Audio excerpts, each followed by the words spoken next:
Binaril ng riding in tandem ang isang mag-ama na sakay ng kanilang motorsiklo habang binabaybay ang National Highway ng Sitio Kambuntan, Barangay Bulinawan, Carcar City, Southern Cebu, bandang alas 7:40 ng umaga ng Biyernes, Hunyo 7.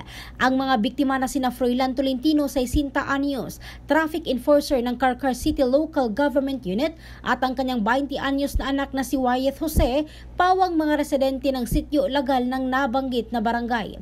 Sa inisyal na investigasyon ng kapulisan ng lungsod, napag-alaman na ang mga biktima ay papunta ng Carcar City Hall nang bigla na lang itong barilin ng dalawang lalaking sakay din ng motorsiklo na pinaniniwala ang nakasunod na sa kanila bago pa ang insidente. Kaagad na umalis palayo sa lugar ang mga sospek habang ang mag-ama ay isinugod sa ospital.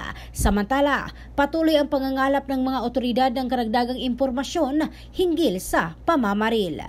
In the heart of changing lives, ito si Michelle Craste ng Brigada News Philippines, the Music News Authority.